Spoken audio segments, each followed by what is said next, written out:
राधे राधे, जय श्री कृष्ण। आज मैं आपको कार्तिक मास के महात्म्य का 8वां अध्याय सुनाने जा रही हूँ।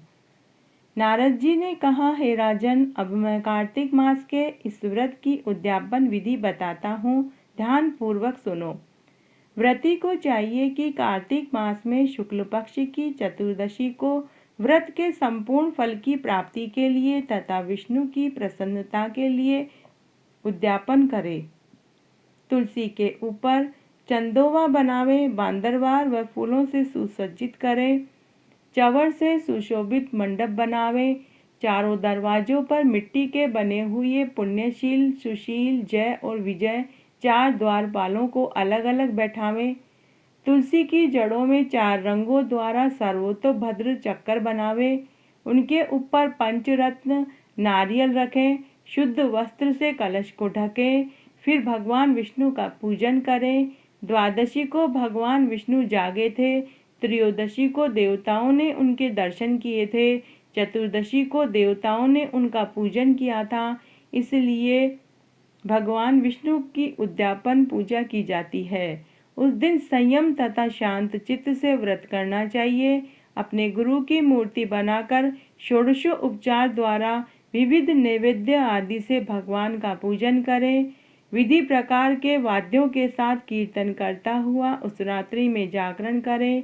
जो प्राणी श्रद्धा पूर्वक भगवान का कीर्तन करते हैं, उन लोगों के 100 जन्मों के पाप धुल जाते हैं। जो व्यक्ति भगवान के नियमित जागरण करके रात्रि भर भगवान का कीर्तन करते हैं, उनको असंख्य गोदान का फल मिलता है। जो लोग भगवान की मूर्ति के सामने नृत्यगान करते हैं, उनके अनेक जन्मों के एकत्रित पाप नष्ट हो जाते हैं।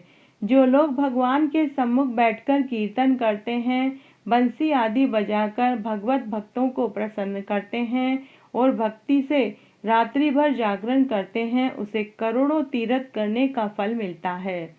पूर्णमासी को अपनी पत्नी सहित वेद पाठी ब्राह्मणों को या केवल एक ही श्रेष्ठ ब्राह्मण को उसकी पत्नी सहित बुलावें, उन्हें खीर आदि का मधुर भोजन करावें, यथाशक्ति दक्षिणा देवें, क्योंकि पूर्णमासी को ही भगवान ने अपने भक्तों को वरदान दिया था और मत्स्य रूप धारण किया था।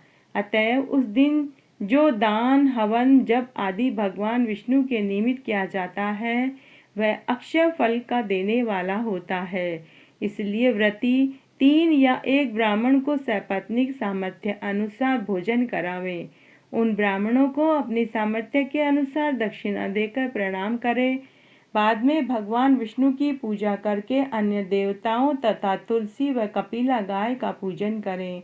व्रत के बाद कथा सुनाने वाले गुरु व ब्राह्मणों को वस्त्राभूषण आदि से पूजन करके उनसे क्षमा प्रार्थना करें। प्रार्थना के मंत्र का अर्थ यह है, आप सब लोगों की अनुकंपा से मुझ पर भगवान सदा प्रसन्न रहें। इस व्रत को करने से मेरे 7 जन्मों के किए हुए पाप नष्ट हो जाएं और मेरी संतान चिरंजीव हो। इस पूजा के द्वारा मेरी सभी इच्छाएं पूर्ण हो। मेरी मृत्यु होने के बाद मुझे अतिशय दुर्लभ विष्णु लोक प्राप्त हो। व्रत करने वाला इस प्रकार ब्राह्मणों से क्षमा की प्रार्थना करे और उनको प्रसन्न करके विदा करे। पूजा की सारी वस्तुओं के साथ गाय भी गुरु को दान में दें।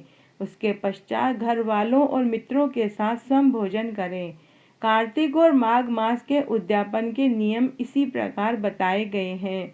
इस तरीके से जो प्राणी कार्तिक मास का व्रत और उद्यापन करता है, वह पाप रहित होकर मन वांछित कामनाओं को प्राप्त करता है। तो आज मैंने आपको कार्तिक मास के महात्म्य का 8वां अध्याय सुनाया। अगर आपको यह पसंद आता है तो ज़्यादा से ज़्यादा शेयर करके पुण्य कमाएं। धन्यवाद।